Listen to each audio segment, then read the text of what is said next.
Hello, everyone, and thanks for joining us. I'm David Holland from Employment Hero, where our mission is to make employment easier and more rewarding for everyone. In recent months, we've set out to improve our understanding of how to approach distributed employment because we believe organisations that are able to succeed in a remote-first world will achieve better outcomes for their business and their employees. We're now examining one of the major thematics and indeed one of the major benefits of remote work, and that's the ability to access the best talent in the world, no matter where it's located. For those of you who might like to access the previous episode, the link for that will be in the chat throughout shortly or perhaps through the conversation, and you can click on that. And having kicked off with a spotlight on New Zealand, we've been inundated with requests for a deep dive into the Philippines. And to that end, I'd like to introduce our two experts that are joining us today. Firstly, Philip Jaoka, Country Manager of Jobstreet in the Philippines. I've gotten to know Philip through our work in the last few months, and it's been a real privilege to learn from his expertise in building teams in the Philippines. Philip is recognised as a servant leader who combines perseverance and talent to get things done and to realise dreams. As country manager of the Philippines' largest talent sourcing website, he continues to rally the company towards the advocacy of a job for every Filipino. He's established collaborations with the government agencies like DOLE and the POEA. He's also worked with NGOs like Project Inclusion, Philippine Business for Social Progress, as well as private institutions to increase access to available job opportunities in the country and abroad. It's great to have him join us today, and I know we're going to benefit a lot from his expertise. Secondly, I'd like to introduce my colleague, Crystal Dixon, who heads up Employment Hero's Employer of Record Service Global Teams.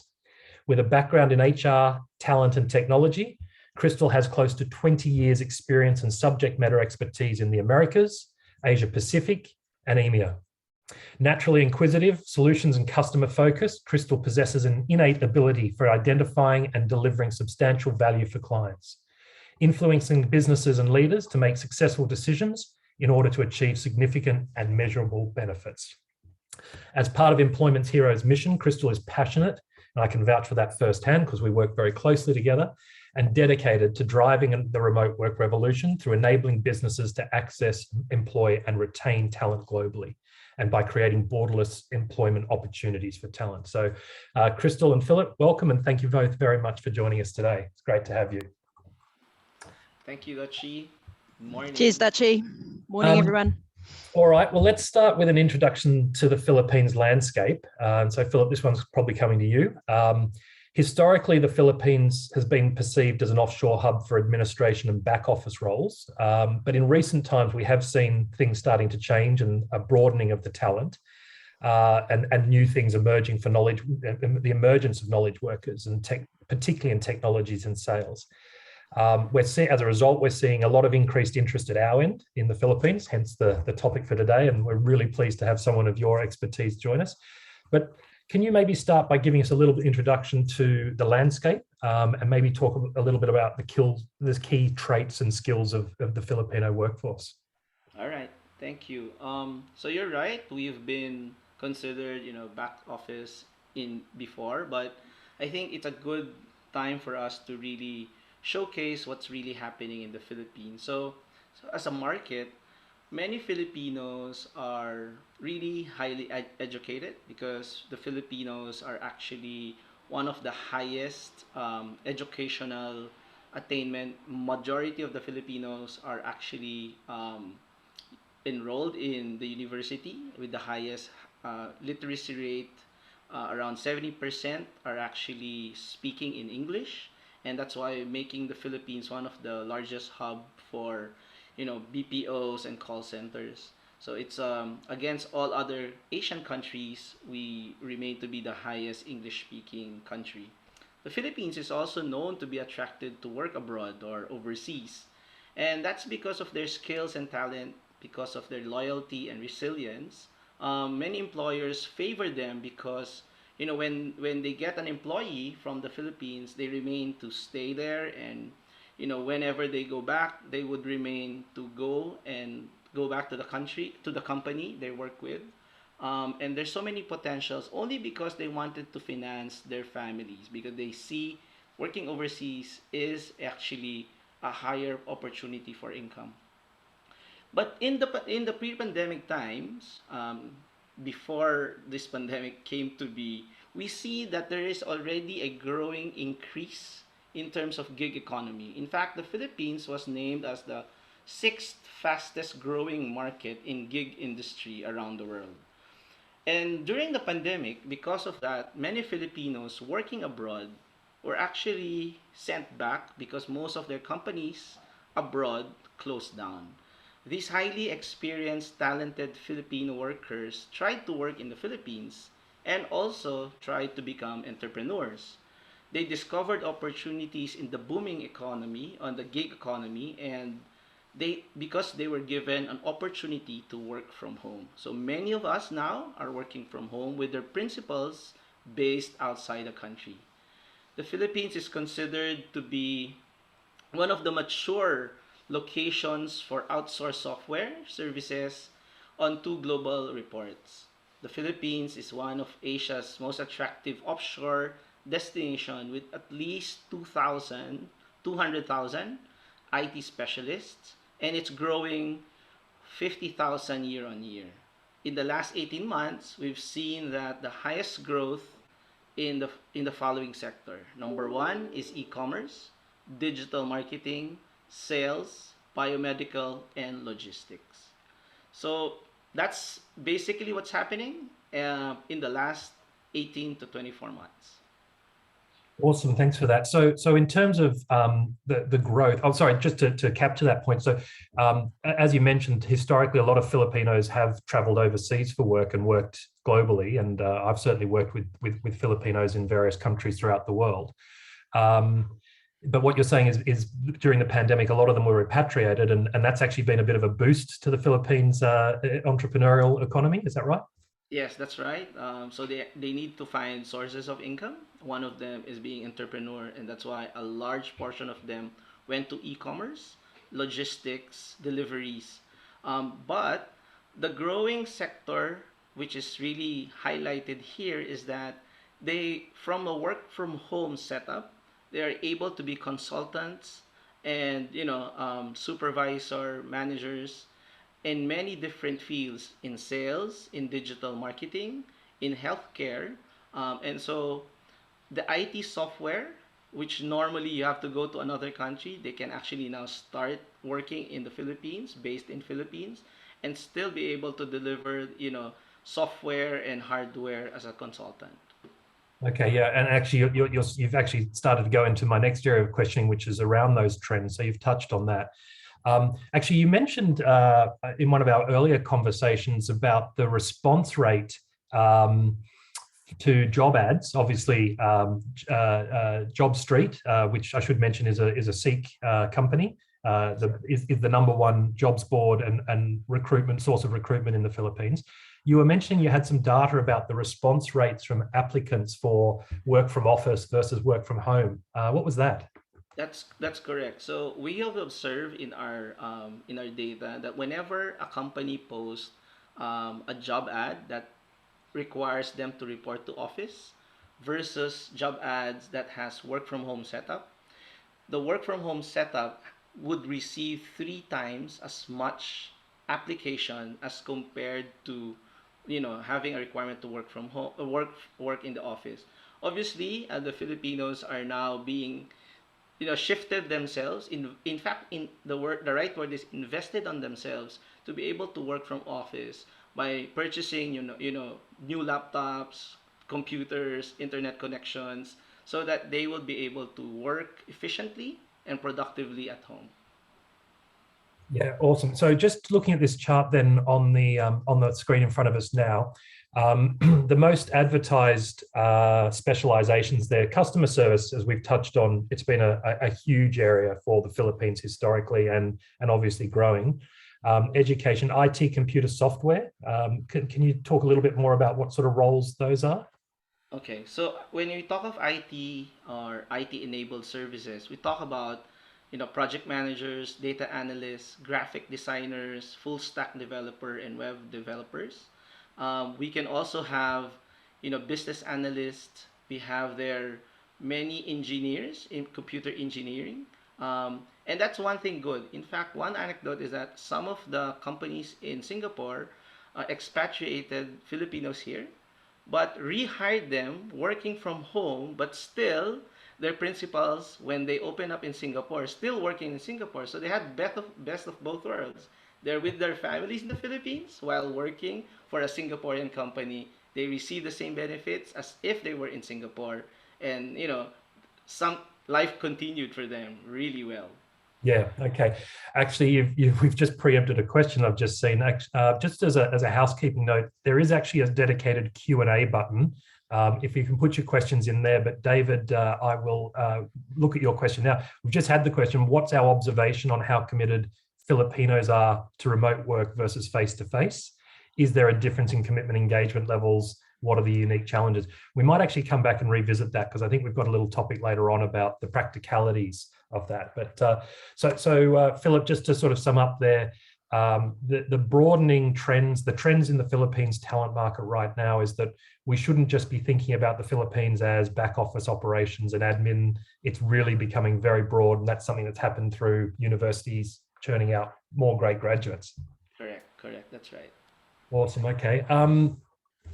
I guess with that introduction, we move to another big area, Crystal, which is probably your area of particular expertise, which is some of the practicalities of employing people in any country for that matter, and today obviously the Philippines. The Philippines is probably, speaking as an Australian, which probably has the most complex employment laws in the world, the Philippines would be towards that end of the scales. I think there is a complexity to employing in the Philippines. And some businesses have struggled with that. Perhaps, can you take us through a snapshot of the key obligations, the costs, the entitlements? How do we go about actually understanding what it takes to employ someone in the Philippines? Yeah, sure. Thanks for that, Dutchy. So I suppose, yeah, as you said, it can be very complex and can become a bit of a too hard basket. So everything that we try to achieve at Employment here is to make everything easy. That's very, very simple. So I think a key summary to note is that the way the employment obligations and costs are broken down in the Philippines, it's threefold. You have employment obligations, which are shared by both the employer and the employee. And then on top of that, you have what we deem to be customary benefits, which are typically extended on behalf of a company to your local Filipino workforce. Now, with these statutory costs or government mandated costs, they are a tiered system, which is based on salary thresholds. Each employment obligation has a salary cap. There is an employee and employer dual responsibility, and they're reviewed every financial year. Now, typically in the Philippines, the fiscal year is on a calendar year, so from January to December, but you also have some businesses, depending on where their international presence, can operate on a March to April fiscal year as well. So if we look at the employee, the statutory obligations, which are shared by the employer and the employee, the first up, we're looking at a social security system. Now, for those that aren't aware what a social security system is, it is a state mandated or government mandated insurance program, which contributes to retirement, death, funeral, sickness, maternity, disability, and unemployment benefits. So you'll find universally, the Philippines being no exception, that most countries will have some form of social security system, and the parameters in which the contributions are made towards will be dependent on each country. Fully health insurance, what we see there, that's just a universal healthcare system. So for our Australian audience, that would be the equivalent to a Medicare system. And then we have what we call a home development mutual fund. Now, the home development mutual fund, in simple terms, provides financial assistance to Filipinos, and was set up primarily to encourage Filipinos to start saving. So that provides financial supports in the way of home and loans assistance. Now, those three social employment costs, they are shared between the employer and the employee. And what we're representing here is the most that you would pay per employee, irrespective of the salary. So for your social security system, it has a salary cap of 20,000 pesos per month. And what you'll see for both employer and employee, the figures that are showed in PHP, USD, and AUD, that's the capped amounts. For fully health insurance, that is has a capped salary threshold of up to 70k pesos per month. And again, this total payroll breakdown or employee cost breakdown shows that capped amount. For the Home Development Mutual Fund, that is a fixed 100 pesos employer and employee contribution per month. Now, there are other statutory obligations that an employer is obligated to contribute towards, and that being a 13th month pay. Now, 13th month pay, in simple terms, is an annual bonus which is paid out typically around Christmas, because in the Philippines, 2 public holidays which are really important to all Filipinos is Christmas as well as April or Easter for us, otherwise known as Holy. So that's when that bonus is typically paid out, and it's not to be confused with the 13th or 14th salary, because what that equals, and you'll see that especially in our European countries, that is when your annual salary is split over 14 payments or 13 payments. This is quite common, especially in Europe. Whereas here, this is definitely much in addition to the employee's gross annual. And then as we start going into now, customary benefits as well. Now, you may ask, why is PL and PL insurance? Sorry, Jules, if you can go back. You may ask, what is PI and PL insurance? Any business, no matter what country you're in, will always carry employment liabilities. And typically, when you employ someone, you need to update your headcount as part of your insurances to ensure that you're completely covered. It's no exception for us. Hence, we also pass through those insurance, because as part of our service, it empowers us to act on your behalf, and that's what those insurances cover. Now, going into customary benefits, a key thing to note that in the Philippines, every fiscal year, every employee has a 90,000 peso tax-free threshold. Now, the way that that's typically structured and how that's managed in pertaining to employment is that the 13th month salary will be included in that tax-free threshold, and then also an allowance. Now, the allowance in the Philippines is customary, and it would be frowned upon not to extend that allowance. It's typically referred to as a de minimis allowance. And what that allowance typically contributes towards is rice, internet and transport allowances. You may ask, why rice, internet and transport allowances? Well, for the Philippines, access, ensuring that the well-being of your Filipino employees is paramount, hence the rice contribution. Internet, serviceability in terms of internet can be very challenging depending on where you choose to employ in the Philippines. So it's quite customary to support your Filipino employees with internet allowance. And transport, depending on whether the employee is remote working or working from an office. In Manila, for example, employees are accustomed to traveling up to 1 to 2 hours each way per day. So the de minimis allowance is very much customary and very much encouraged to provide, and it's in addition to the annual salary and the 13th month. On top of that, to complement fully health insurance, you have what we call additional health cover or medical insurance. That typically extends to the principal, i.e. the employee, and a dependent, a nominated dependent. Now, depending on the age, will depend on the cost of the dependents, but that's quite standard in the Philippines as well as offering life insurance. So all these figures here, and we're happy to share these slides because it can be quite complex, but these represent what your fixed amount is. And now if we take that into consideration, how would you consider that when you're looking at potentially as part of your talent strategy to employ in the Philippines? We would say take the salary and then add 40 to 50% off, add 40 to 50% up, I should say, in addition to the gross annual. Yeah. Now, it's one thing to look at statutory costs, but then how do those translate in the employment landscape pertaining to entitlements? And that's cue next slide, Jules. So in terms of statutory entitlements in the Philippines, I'm just going to cover off a few and make them comparable based on our audience today. So for example, an ordinary hour working week in the Philippines is 40 hours, so 8 hours per day. You have probationary periods, which is typically 6 months. It can't be any longer than that, but that aligns to what we currently have in Australia. I think the key thing to note, and if we were to compare to Australia's entitlement or key employment terms and conditions landscape, is that the notice period, whether it be probation or as part of termination notice, is a fixed 30 days, irrespective. And then annual leave. So in the Philippines, following 1 year of service, an employee is entitled to 5 days leave. Now, it's very rare, and again, it wouldn't be encouraged or advised to offer just the statutory, and it's quite typical for businesses and employers to top up their annual leave entitlements to a minimum of 20 days per year. And then we have other additional benefits pertaining to sick leave, maternity, paternity, which is managed by the social security system in the Philippines. And then I think another key thing to note is in terms of payroll. Typically in the Philippines, employees are paid bi-monthly. So around the 15th of the month and before the end of the month.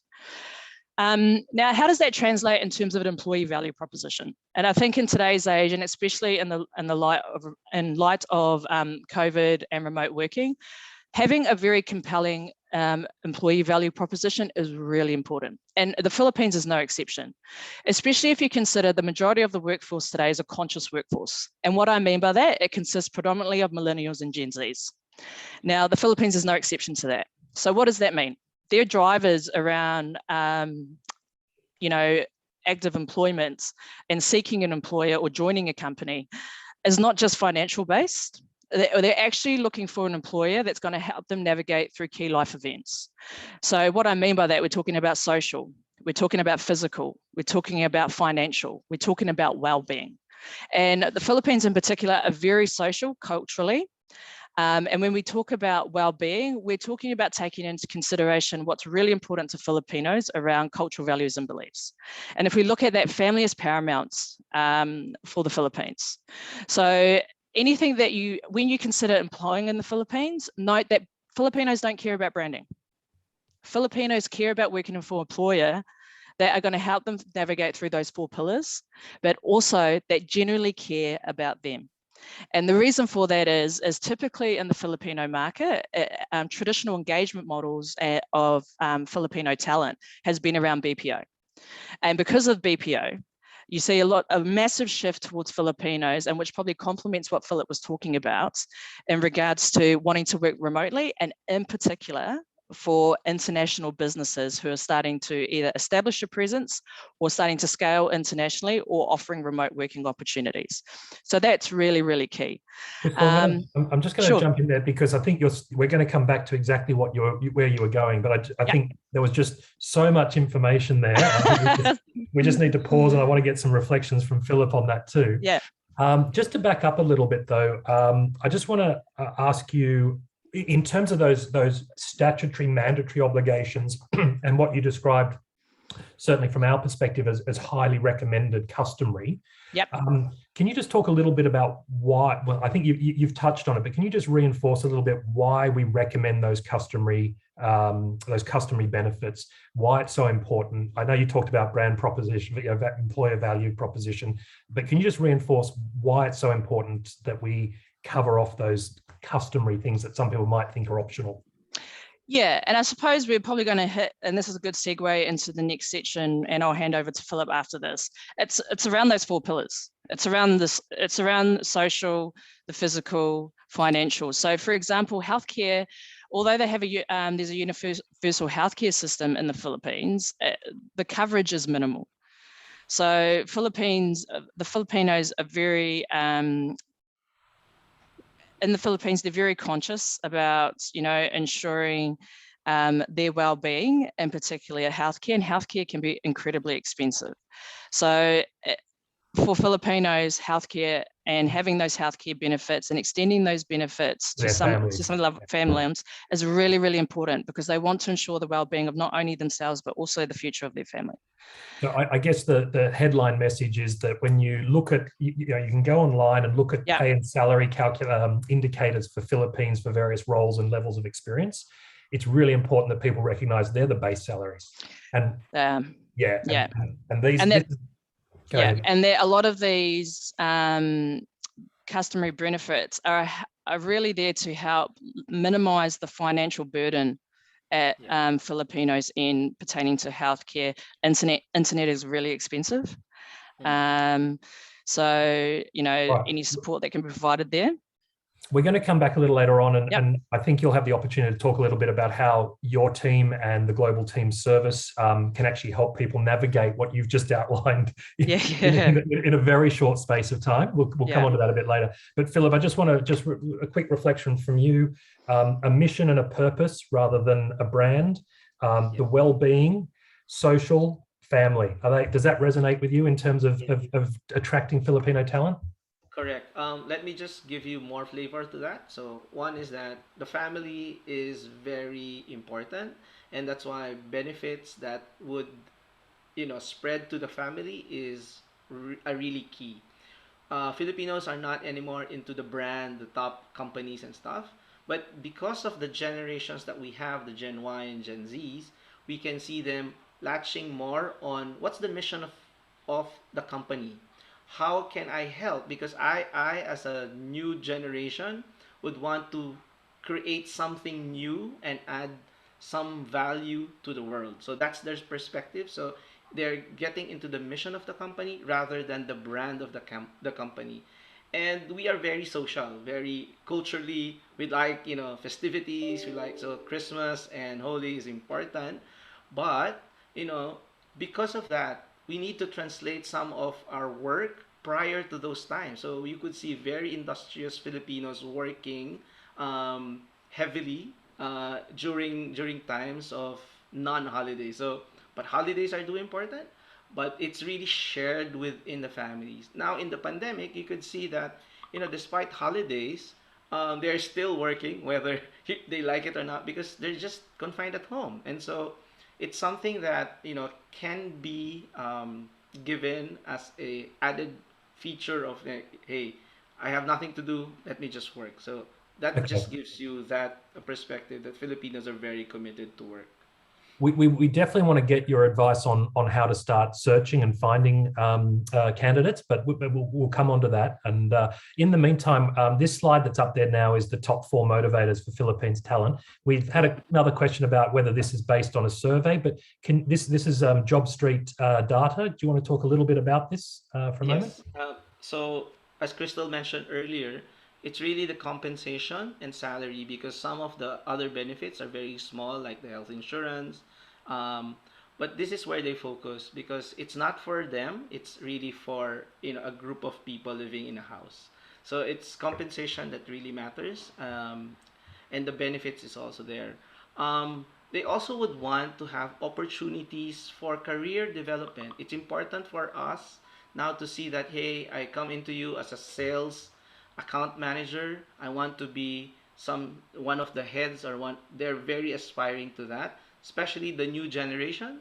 They see it's an opportunity to build not only their careers but also their future. So work-life balance, it's a very important thing now because of the pandemic. Many people and companies are actually giving employee assistance program for mental health. So they know how to play, they know how to work hard and play well as well. So companies that gives those benefits gets more attraction from the population. And finally, job security. We've been burned with so many things, like expatriation from different overseas. So we want something to work in a company where outside Philippines. That's very important, because we see that companies work in different parts of the globe are more stable as compared to companies in the Philippines. So those are the things that is very attractive to them. Great, thanks for that. And actually, I don't know whether or not we have the link, but Jobstreet and Seek globally have done a major employee survey together with, I think it was maybe Boston or Bain or one of the big consulting companies. That's available online if people want to go and look that up. We might try and find the link to that. If we don't find it during the course of this conversation, we'll try and email it out with the with the recording. But actually, what you were just saying there, Philip, about employment security and who you're working for, that's an interesting segue into the discussion around BPO, of course, business process outsourcing. And we've recently had a client who's just completed the transition of their team out of a BPO into a direct employment model. We're seeing that as a trend, and there's definitely some advantages. Can you maybe just talk a little bit about the historical BPO model and perhaps the trends you're seeing now for direct employment, direct engagement at least? Okay, so BPO is a very large industry in the Philippines, biggest in the world as compared to India. It started as a, recruiting people just for customer services, but their principles is abroad. Now, the problem with the BPO, as it's grown for more than 20 years now, many cultures, many issues came out. Like, for example, culturally, they're very hard on because they're, you know, one is the demand to create something out of nothing, meaning, you have to create sales just because you have a list of people to create sales and that's your target. The time and the shifts is actually very, very difficult, so it becomes a cutthroat. But the salaries and compensation is actually very low as compared to a normal company office work. And because it's a bargain, right? Talent bargaining. So some companies will price it low, some will price it a little bit high, but it as compared to an office work, it's not compensated well. So many of the work schedules and holidays are now taken aback, and that's hurting Filipinos. The biggest part of it is the complaint about my child is studying while I'm sleeping. And because that is the problem, right? Because the intrinsic part of Filipinos becoming really tight knit in terms of family, that has drifted away because the dad is working at night while everyone's like, daytime. So that's a big issue. And that's why when they saw the opportunity to work remotely from home, many of them from BPO shifted to this part of opportunity and they're still looking for more. And that's why they're always asking me, do you have more of these opportunities in your website? And I say, yeah, we have, but we need to get more principals abroad. Yeah. And that's why this opportunity is really good.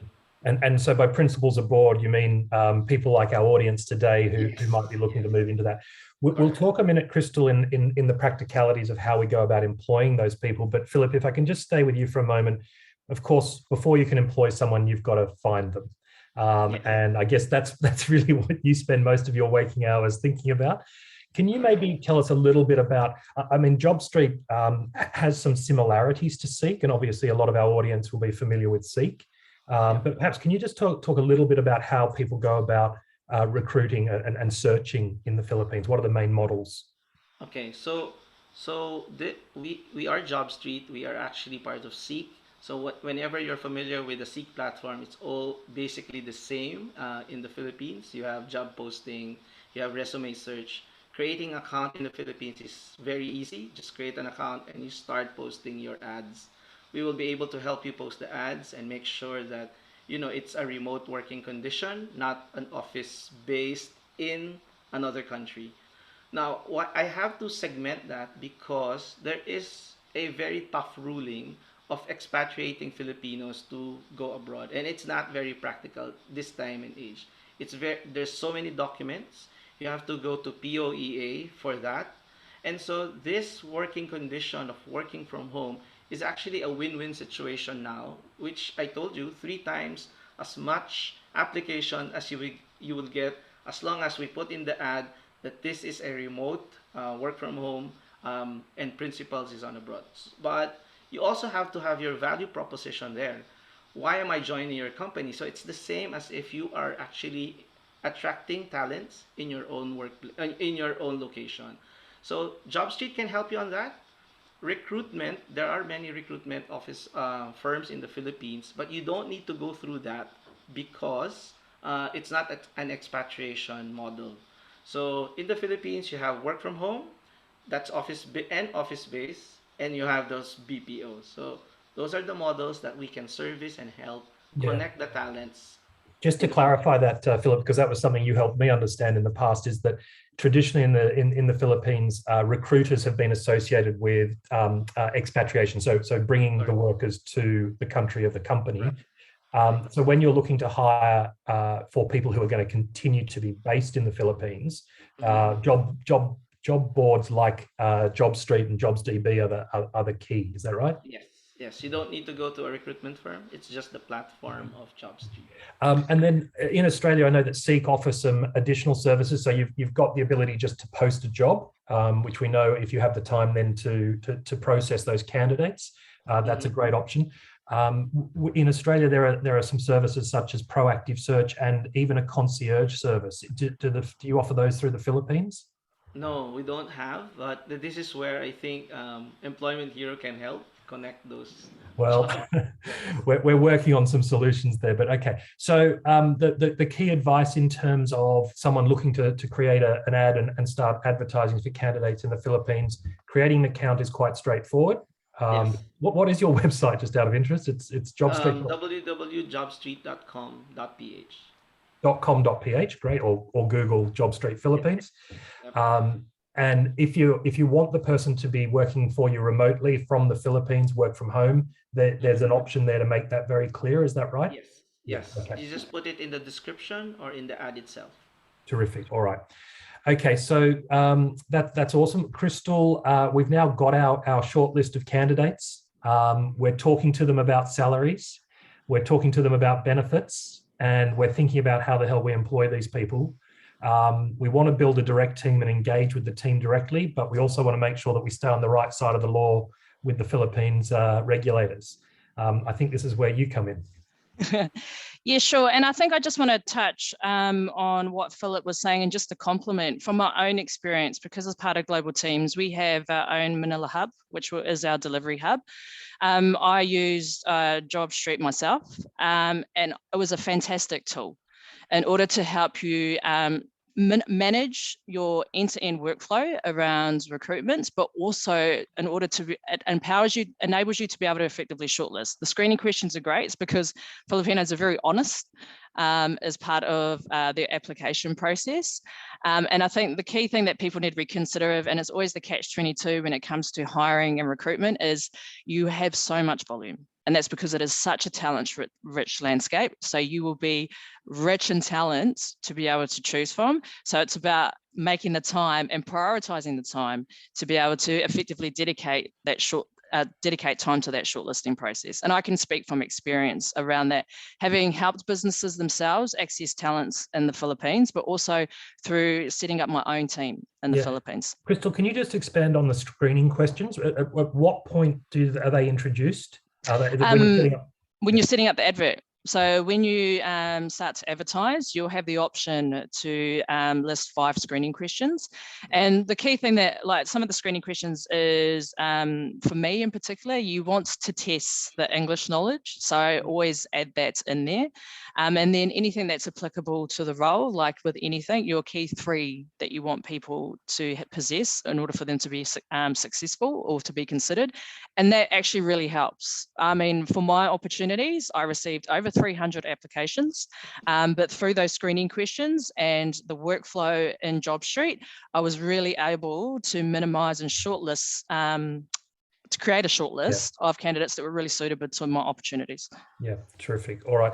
So moving on to the practicalities of employment, the Philippines rightly, I think, have introduced a lot of regulations to protect employees because there has been some poor employment practices in the past. What do we need to be aware of? I think the key thing is that, as Philip said, and to complement what he says, it has been engaging Filipino talent has predominantly been through BPOs, and rightly or wrongly, and I'm not, never want to say anything untoward towards any business or any engagement model, but through that, a lot of Filipinos have been burnt, and not only that, if you want to engage talent, you have to go through a lengthy and arduous process of setting up an entity in the Philippines in order to be able to do that legally and compliantly. And that takes a minimum of 6 months. I mean, we can speak from experience for that ourselves, not only ourselves, but for other businesses. But there's a new type of engagement model, and it's a relatively new concept, and this is globally, because I speak to clients from all across the world, whether it be Americas, EMEA, and in the Asia Pacific region. And that is our product as a service, our employer of record product as a service. Now, what an employer of record is, and this is what our global team's product offering is, it enables businesses, in essence, to be able to employ talent or individuals or even retain them anywhere around the world. And we offer this solution in the Philippines. What does that mean? So that means through a legal entity setup in the country that a business wants to employ, we take care of the employment infrastructure. That means we ensure compliance with local legislation. We ensure that we meet all statutory obligations, including costs. It includes ensuring employment, the compiling of contracts, which are not only compliant with local legislation, but also adhere to best practice. One thing we're big on at Employment Heroes around best practice, and Global Teams is no exception to that rule. And then we not only onboard employees through our digitized onboarding process, but then we also manage payroll and, in essence, administer and manage the employee life cycle in the background. And what I mean by that is, although through Global Teams, we would be deemed the legal employer, we empower our customers and our businesses to manage the day-to-day, but also seamlessly integrate their employer of record employees or Global Teams employees through their business, which is typically powered through our core HR software. And look, one of the real reasons why that is now a compelling solution, and we have a number of use cases where we have Australian businesses who have switched from a BPO setup to an employer of record setup, is that they have more control. They have more control, and that the employee is for all intents and purposes, is their employee. We become very silent and we manage in the background. And what we mean by that is that we become an extension of your business, and we administer and manage your employee's life cycle on your behalf. So included in that too, we offer background screening, we offer visa services, and not only that, ongoing HR and talent advisory services as an extension of your business, because we can also empower you to enable you to access talent through talent solutions as well. So it is a real game changer, and it is a real point of difference. And one of the things that, Employment Hero and Global Team stands for, and I'm very passionate about, is what it ensures is it creates the democratization of talent. Now, if we speak about Australia, we have a lot of talent shortages across a number of different sectors, technology, whether it be technology, sales, healthcare, etc. This offers a solution where you can access, employ, and retain the talent, but you manage and control and the day-to-day, and your employees are seamlessly integrated into your business. And our core HR software empowers that and sets businesses up. Yeah. And what that also does, and you're just about to touch on that, Dutchie, is it's one thing to have a solution to be able to employ the talent, but it's also very important to have an ecosystem which ensures the success of your teams, your distributed teams, i.e. your remote employees. And that's also what we are able to do through our core HR, because we have engagement, motivation, cultural, rewards and benefits program, which ensure that success, including EAP programs as well. Yeah. So it's one thing to have the how, but it's one thing to have a solution, but it's also about setting businesses up for success.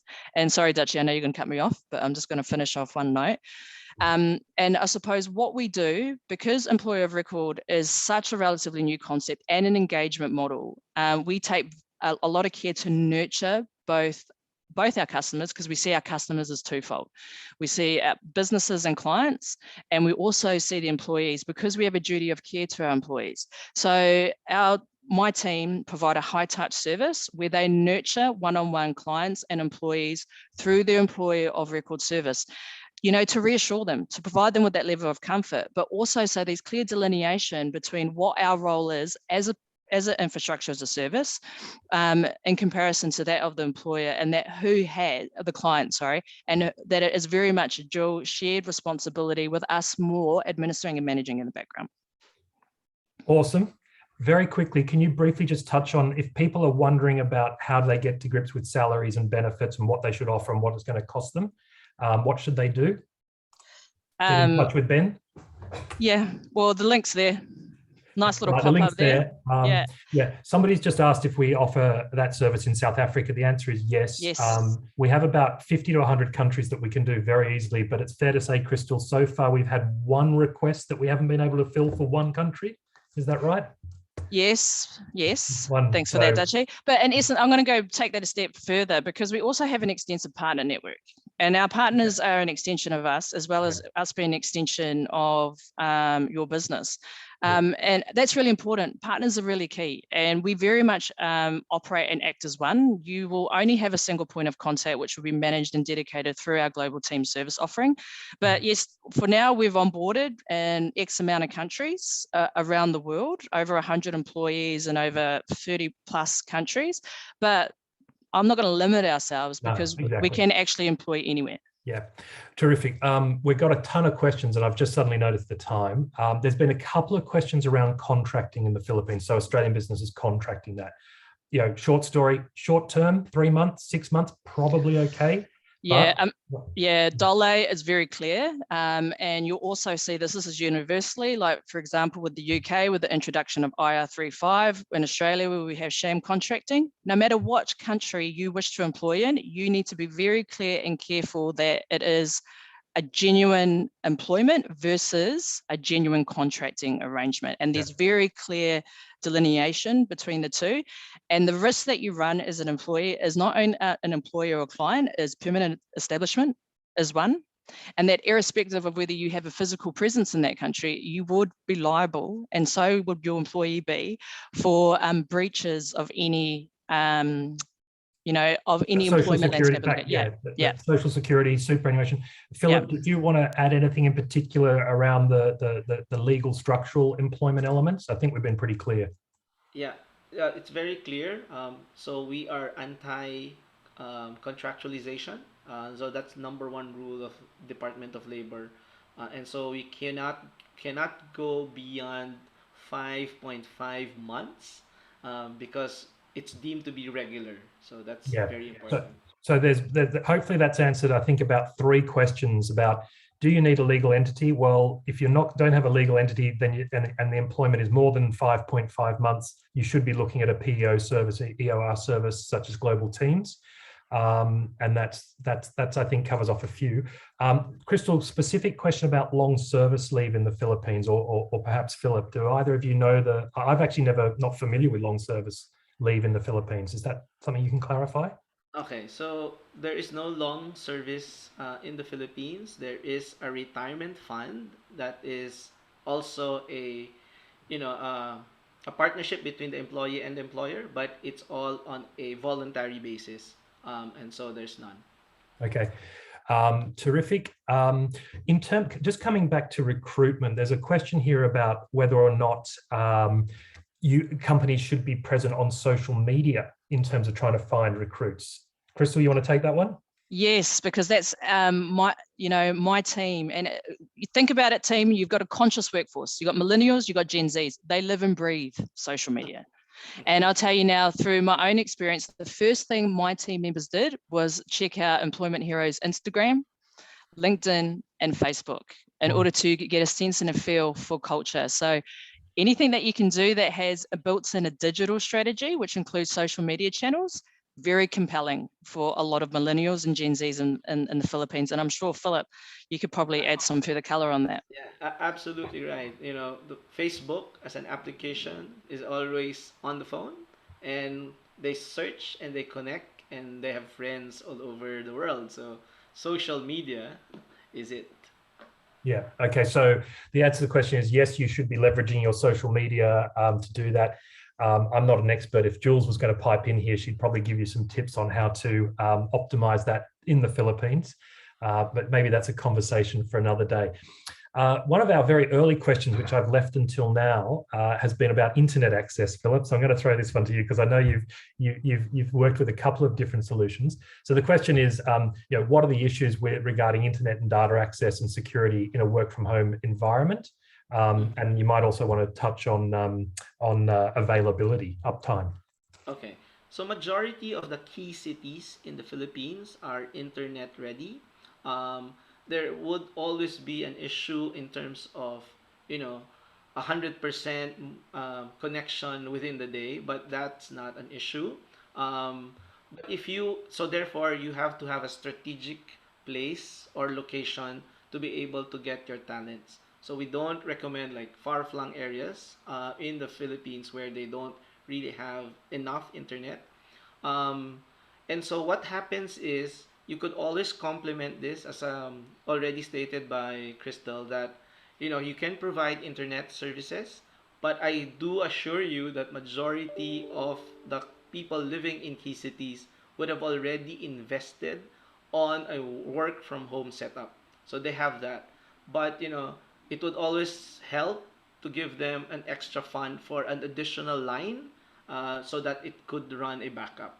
Yeah. And then and I'll complement that by saying that for an effective internet connection in the Philippines, you want to ensure that they have, or you set them up and support them with 100 Mbp service, because a lot of them will have they will have the setup, but for it to enable successful remote working and the security that the relevant person touched on, the right connection and the right speed is important, and it's typically around 100 Mbp. 100 Mbps. Yeah, just touching on the security issue, I don't believe I'm not aware of any particular issues for the Philippines internet access that is different, but I think your advice to say Australia or New Zealand or the UK, so the security issues are the same.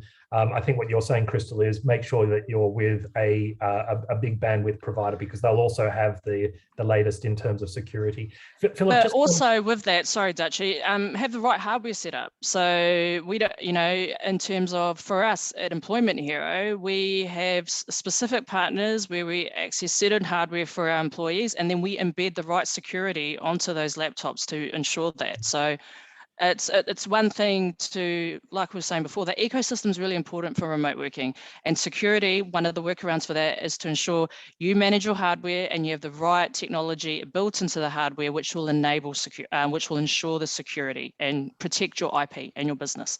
Yeah, and interestingly, one of the questions we often get from people who are starting in the Philippines is, how do I provision them? How do I get equipment to them? Again, we can help walk people through that. And we can help with that. Yeah. So we can actually support that as well. Yeah. We've had a team in the Philippines for 6 years. I think Katrina was our first employee there. She's still with us, and she's been a great source of advice to us on how to grow and manage that team. Philip, you just mentioned the major cities. I think it would be really useful for our audience if you could, obviously Manila and Cebu are the two, or the capital area and Cebu. Can you maybe just talk a little bit about the main areas where you think other companies in other parts of the world should be comfortable or focusing their search? Okay, so Metro Manila is the hub.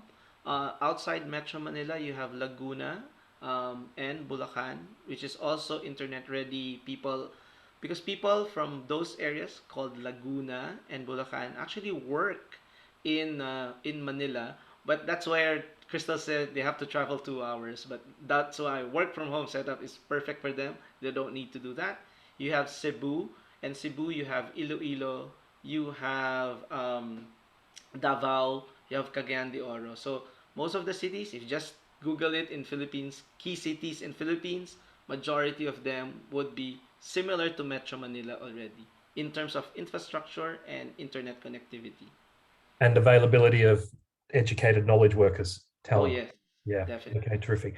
I see Crystal's actually posted your website link in the chat, so people will be able to access that.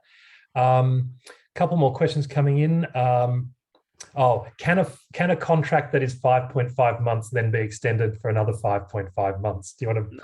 Yeah, no, we've had that question twice actually. So I didn't realize that was such a big thing, but there you go. No, it can't. It's similar to, as Crystal mentioned, the sham contracting is being cracked down on around the world.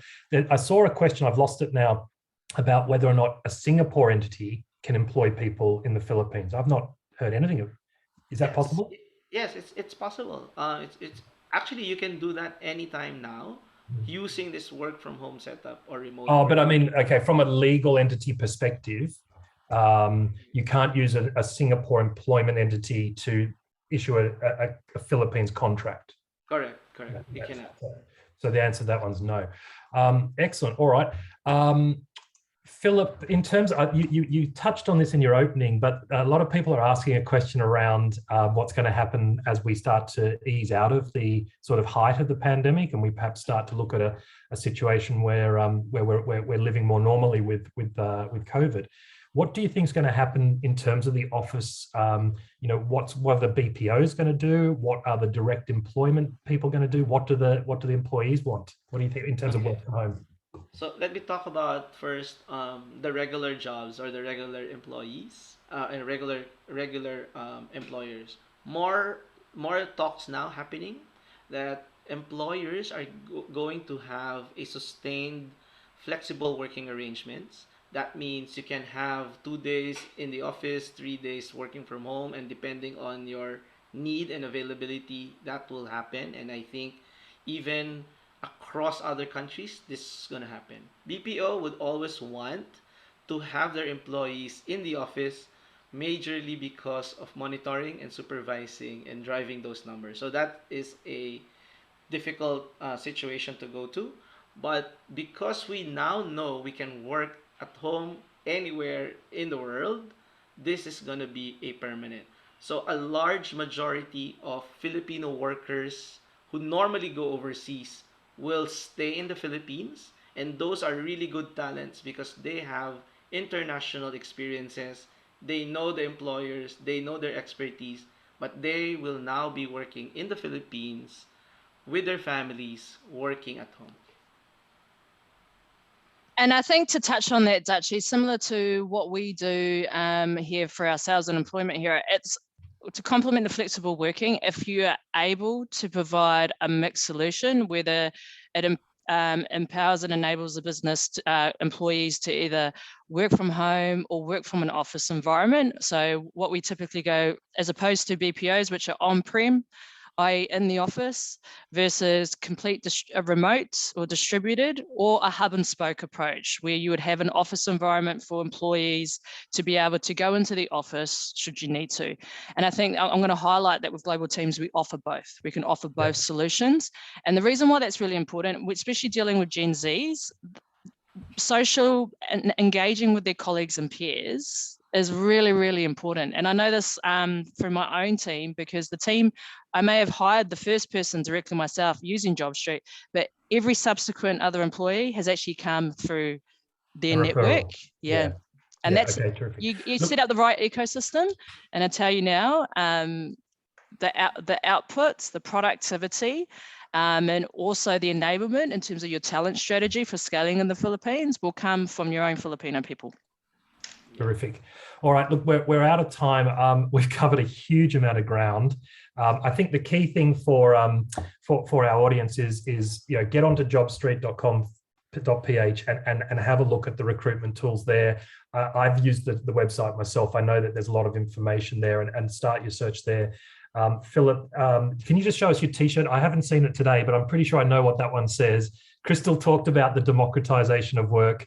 We're very much keen to see that the talent shortages in countries like Australia and New Zealand, that we don't hoard those jobs and that we look to help build our teams.